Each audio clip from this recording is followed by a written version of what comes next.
Hi friends, ഇന്ന് നമ്മൾ ഉണ്ടാക്കാൻ പോകുന്നത് ഗുലാബ് ജാമാണ് കേട്ടോ. കുറച്ച് ദിവസമായി ഗുലാബ് ജാം ഉണ്ടാക്കണമെന്ന് വിചാരിക്കുന്നു. അപ്പം ഞാൻ എങ്ങനെയാണ് ഗുലാബ് ജാം ഉണ്ടാക്കുന്നത് നമുക്ക് നോക്കാം. അപ്പോൾ നമ്മുടെ ഗുലാബ് ജാം ഉണ്ടാക്കാൻ വേണ്ടിയിട്ട് ആദ്യം വേണ്ടത് റവയാണ്.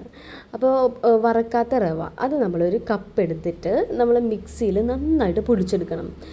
മിക്സിയിൽ പൊടിക്കാണ്ട് റവ നേരിട്ടിട്ട് നമ്മൾ ഉണ്ടാക്കില്ലേ ഗുലാബ് ജാം, അപ്പോൾ ഗുലാബ് ജാമിൽ ആ റവയുടെ ഇങ്ങനെ തരി ഉണ്ടാവും.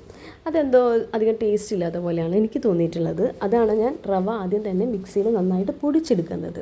അങ്ങനെ പൊടിച്ചെടുത്തിട്ടുള്ള റവ നമ്മൾ കുറച്ച് നെയ്യ് ഒഴിച്ചിട്ട് അത് നന്നായിട്ട് ചൂടാക്കിയെടുക്കണം, നന്നായിട്ട് വറുത്തെടുക്കാം. അങ്ങനെ അത് ചൂടായിട്ട് വരുമ്പോൾ നമ്മൾ കുറച്ച് പാല് അതിൽ ചേർക്കണം. പാല് ചേർത്തിട്ട് നന്നായിട്ട് ഇളക്കിയെടുക്കണം കേട്ടോ. അങ്ങനെ ആ റവ പാലിൽ കിടന്നിട്ട് നന്നായിട്ട് വേവണം. അങ്ങനെ നന്നായിട്ട് ഇളക്കി കൊടുക്കണം കേട്ടോ. അതിനുശേഷം ഞാൻ ഉപയോഗിച്ചിരിക്കുന്ന 2 പാക്കറ്റ് പാൽപ്പൊടിയാണ്. 2 പാക്കറ്റ് പാൽപ്പൊടി ഞാൻ ഇതിൽ ചേർക്കുന്നുണ്ട്. അങ്ങനെ പാൽപ്പൊടിയും ചേർത്തിട്ട് നന്നായിട്ട് മിക്സാക്കി കൊടുക്കണം, നന്നായിട്ട് ഇളക്കി കൊടുക്കണം കേട്ടോ. അങ്ങനെ നന്നായിട്ട് ഇളക്കി ആ മിക്സൊക്കെ റെഡി ആയിട്ടുണ്ട്. അത് നമുക്ക് കുറച്ച് നേരം ചൂടാറാൻ വെക്കണം. ചൂടാറി കഴിഞ്ഞ് കഴിഞ്ഞാലാണ് നമുക്ക് ഇനി അടുത്തത് ചെയ്യേണ്ടത് കേട്ടോ. അപ്പോഴേക്കും റിദൂസ് വന്നിട്ട് പാൽപ്പൊടിയുടെ ബാക്കി കുറച്ചുണ്ടായിരുന്നു, അത് അവൾ അടിച്ചു മാറ്റിയിട്ടോ. അപ്പോൾ അവരിങ്ങനെ ഇടയ്ക്ക് വന്നിട്ട് ഇങ്ങനെ ഓരോ സാധനങ്ങളൊക്കെ അവർക്ക് ഇഷ്ടമുള്ള എടുത്തുകൊണ്ട് പോവും. അപ്പോഴേക്കും ചൂടാറിയിട്ടുള്ള നമ്മുടെ ആ മിക്സ് ഉണ്ടല്ലോ, അതൊരു പാത്രത്തിലേക്ക് മാറ്റിയിട്ട് നന്നായിട്ട് കുഴച്ചെടുക്കണം. അത് കുഴയ്ക്കുമ്പോൾ നമ്മൾ നെയ്യ് ചേർക്കണം കേട്ടോ. നെയ്യ് ചേർത്തിട്ട് നന്നായിട്ട് കുഴച്ചെടുക്കണം. അപ്പോൾ നന്നായിട്ട് കുഴച്ചാലാണ് നമ്മുടെ ഗുലാബ് ജാം നല്ല സോഫ്റ്റായിട്ട് ഇരിക്കുകയുള്ളൂ. അങ്ങനെ കുഴച്ചിട്ടുള്ള ആ മിക്സ് ഉണ്ടല്ലോ, അത് നമ്മളൊരു പാത്രം വെച്ച് നമ്മൾ അടച്ചു വയ്ക്കാം. ഇനി അടുത്തത് നമ്മൾ ഗുലാബ് ജാമിലേക്കുള്ള പഞ്ചസാര പാവ് നമ്മൾ തയ്യാറാക്കണം. അതിന് വേണ്ടിയിട്ട് 1 കപ്പ് പഞ്ചസാരയും പിന്നെ വെള്ളവും ഏലക്ക അത് ചേർത്തിട്ട് നന്നായിട്ട് തിളപ്പിച്ചിട്ട് അങ്ങനെ കോരിയെടുക്കുമ്പോൾ കുറച്ചൊരു തിക്ക് കൺസിസ്റ്റൻസിയിൽ വരുമ്പോൾ നമ്മൾ ഗ്യാസ് ഓഫ് ചെയ്ത് വയ്ക്കണം കേട്ടോ.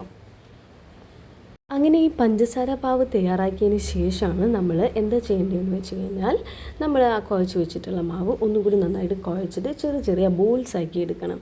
ഞാൻ ബോൾസ് ആക്കുന്നത് കണ്ടിട്ട് റിദൂസും വേദൂസും വന്നിട്ടുണ്ടായിരുന്നു കേട്ടോ അടുക്കളയ്ക്ക്. അങ്ങനെ അവരുടെ വകയും എന്നെ കുറച്ച് ഹെൽപ്പൊക്കെ ചെയ്യുന്നുണ്ടായിരുന്നു. അങ്ങനെ എല്ലാവരും കൂടിയിട്ട് കുറേ ബോൾസൊക്കെ ഉണ്ടാക്കി.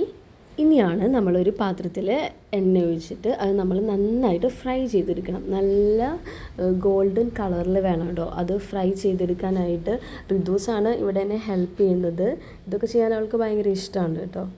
അങ്ങനെ നമ്മുടെ ഗുലാബ് ജാം നല്ല ഗോൾഡൻ കളറായിട്ട് വന്നിട്ടുണ്ട്. അപ്പം നമ്മളിത് നേരിട്ടിട്ട് നമ്മൾ ആ പഞ്ചസാര പാവിലേക്കാണ് ചിലരൊക്കെ ചേർക്കാറുള്ളത്.